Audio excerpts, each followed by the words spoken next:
to this Unit 5B of the Nuclear Physics course.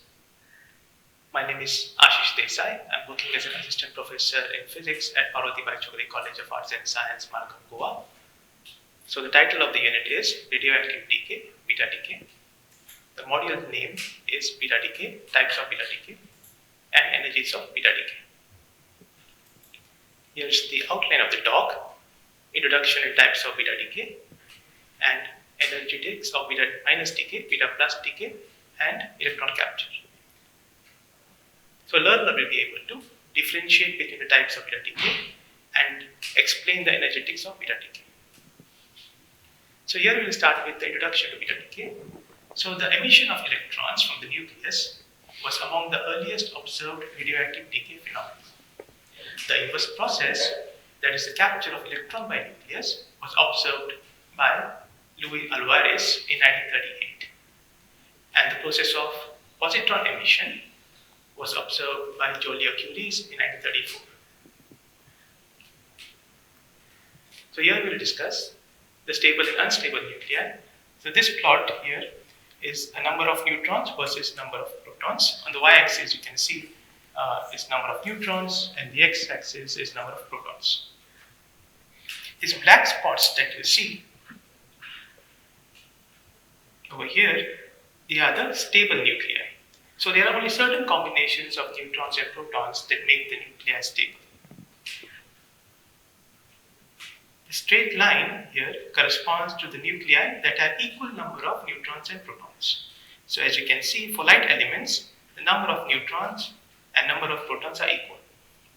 So as the nuclei gets heavy, the number of neutrons within the nuclei should increase, so that the strong nuclear force can overcome the long-range repulsive Coulomb force. Now if you see on the left-hand side of this stability curve, the blue spots, these corresponds to nuclei that have extra neutrons than what is required for the nuclei to be stable. So these ones, they have extra neutrons. So in order to be stable, this neutron is converted to a proton, and an electron and an antineutrino is emitted. So this process is called beta minus decay. On the right hand side of this stability curve, this orange spots have extra protons than what is required for the nuclei to be stable. So these nuclei, as they have extra protons, the protons are converted to neutrons. In that process, positron and neutrino is emitted. So this process is called beta plus decay.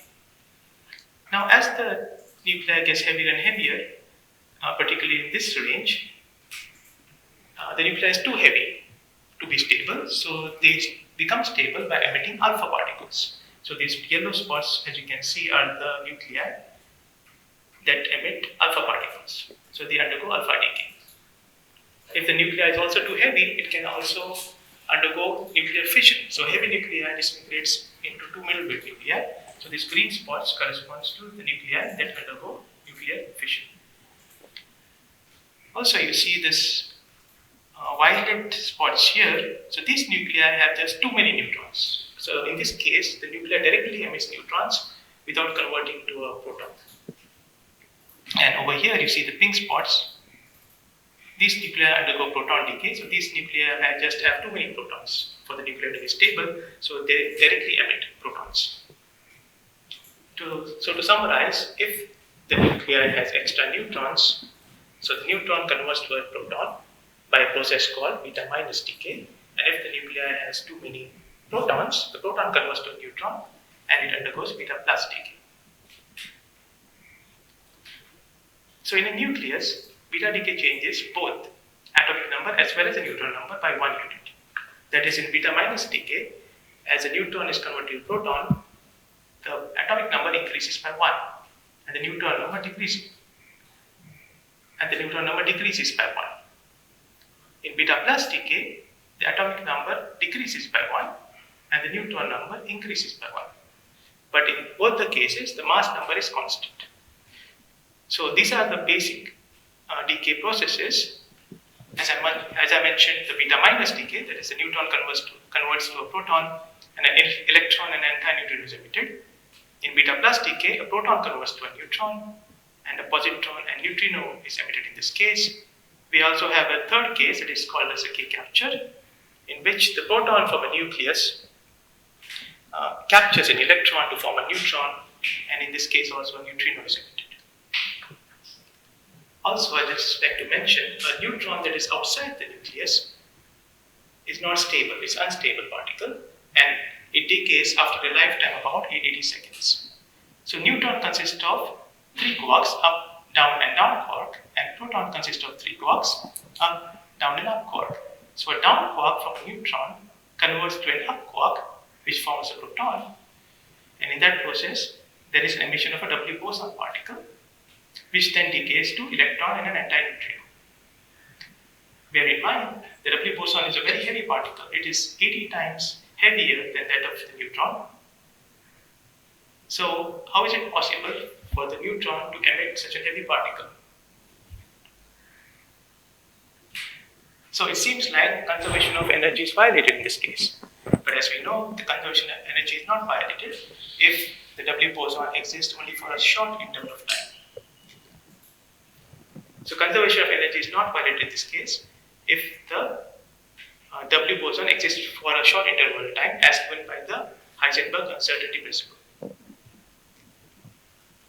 Also, as I was mentioning, this decay or neutron decay decays after a lifetime which is about 880 seconds.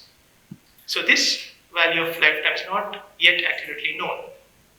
So this is still one of the least known fundamental constant. The thing is, there are several measurements giving accurate results, but these measurements differ from each other.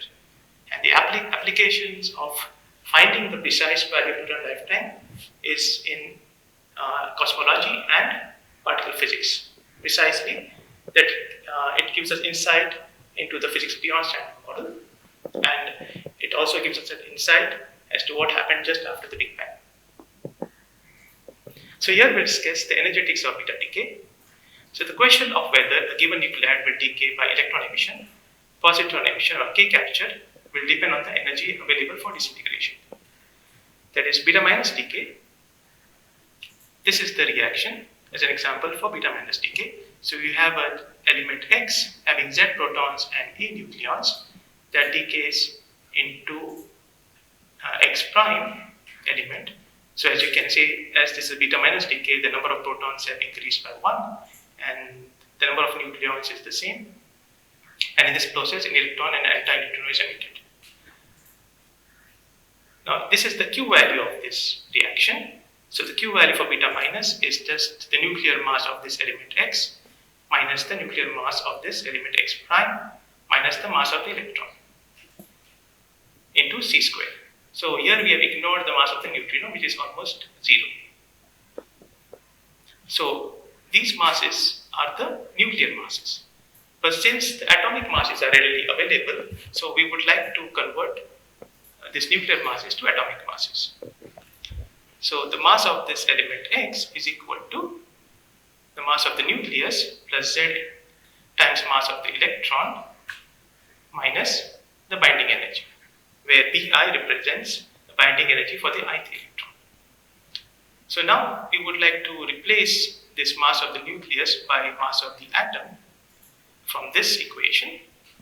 So hence we obtain in terms of atomic masses the Q value for beta minus decay. So this is the expression.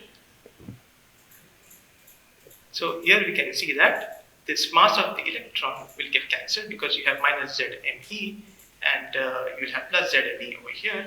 So that will get cancelled, and this plus ME from here will get cancelled with this minus ME. And also, as this is a difference between the binding energies, so this will be a very small quantity and we can completely ignore this as well. So negating the difference between the electron binding energy, we find the Q value equation as mass of the parent, that is mass of the element X, minus mass of the daughter, that is mass of the element X prime, into C squared. So for the beta minus decay to be energetically possible, we know that the mass of the parent should be greater than the mass of the daughter. In that case only, the Q value will be positive in this case. Next, we'll discuss the beta plus decay. So this is the reaction here. So the element X converts to an element X prime. Okay, so in this case, the number of protons have decreased because this is beta plus decay, and plus there is a positron that is emitted plus a neutrino. So the Q value for this reaction is given by this expression here, that is mass of this nucleus minus mass of this nucleus X prime minus mass of this positron into C square. Again, we have ignored the mass of the neutrino.